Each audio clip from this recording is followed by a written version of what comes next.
Today we're going to double down with Dark Horse's new wine, and I'm tasting through 4 other great wines.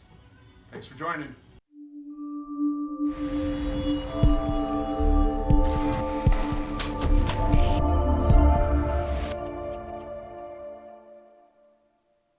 Hi, I'm Tim from Elma Wine and Liquor. Thanks for joining us today. I'm going to be tasting through 5 wines, giving you some notes and telling you a little bit about each one. I'm going to start with this New Zealand Sauvignon Blanc called Whitehaven. Most New Zealand Sauvignon Blancs have a very strong grapefruit flavor and aroma to them.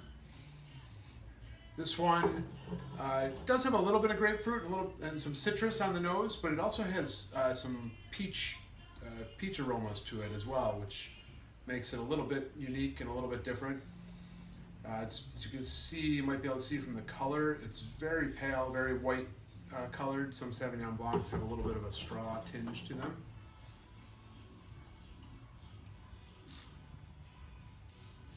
It does have some grapefruit on the palate as well, a little bit of citrus notes, but it's not overpoweringly grapefruit or citrus.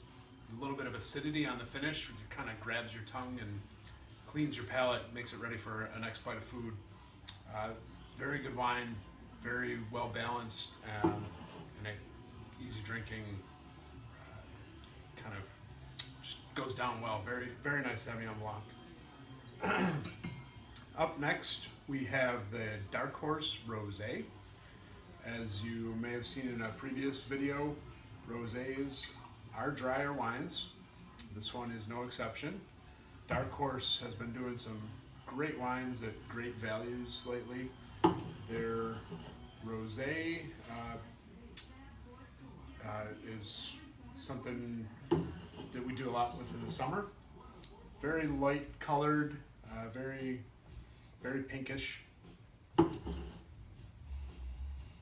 Very ripe berries like strawberries and some raspberries on the nose.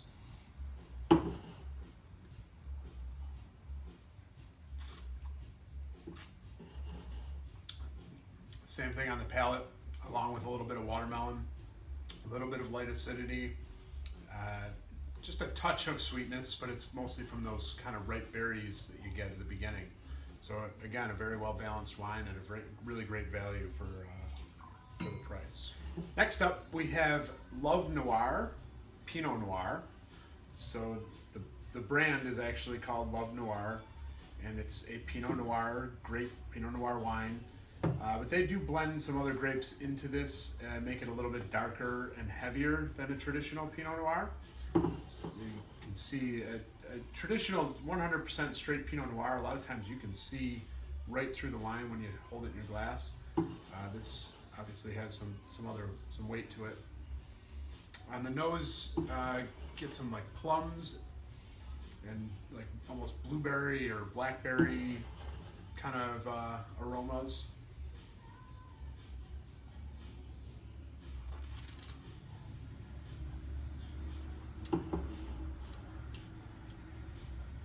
At the beginning of the sip, you get a lot of the kind of the berry sweetness flavors, and it's very smooth and easy drinking, but then it kind of evolves in your mouth and the tannins come in, which are kind of the little bit of harsh, kind of grabby feeling on your tongue that dries out the wine nicely. It's almost a little too harsh when it grabs you, and then the finish is pretty nice. It smooths out again a little bit, but that bite in the middle is a little bit strong.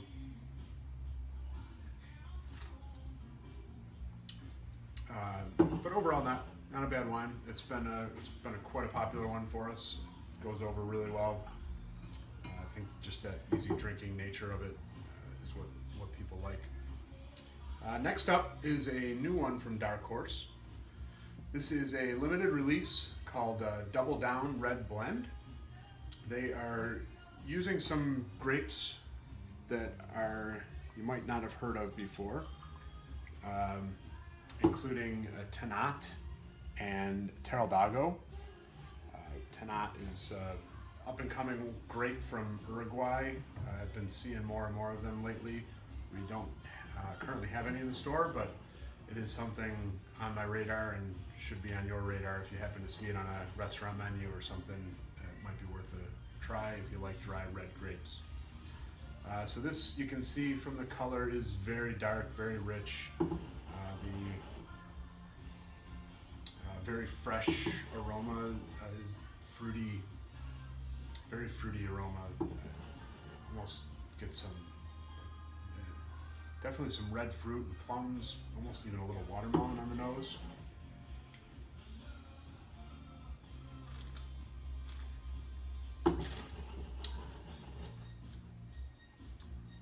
A lot of jamminess up front. Like when I say jamminess, I mean it's like taking a spoonful of jam. But just at the beginning, it does change. The tannins from some of those grapes really kick in. Very strong, very powerful wine.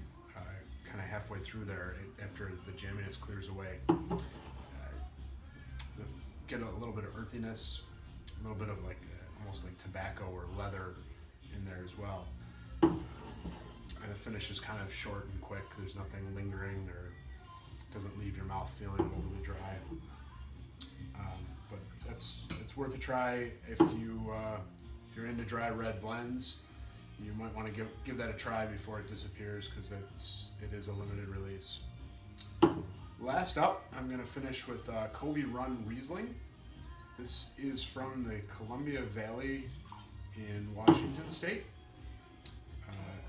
And I am finishing with this white wine because it is on the sweeter side, and I didn't want to ruin my palate for the other drier wines, leaving residual sugar in my mouth.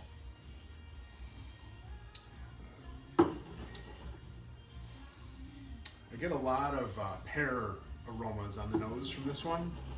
A little, you can kind of smell the sweetness as well, but it smells like fresh, really overripe pears.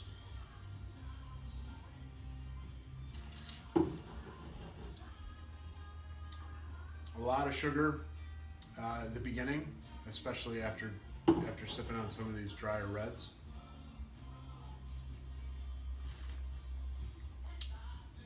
More pears and some like stone fruit, like peach or apricot type things, flavors as well, mixed in there. And it has a little bit of acidity in the finish, which is that feeling that kind of grips your tongue and cleans off your tongue, which makes this a great wine to drink with food.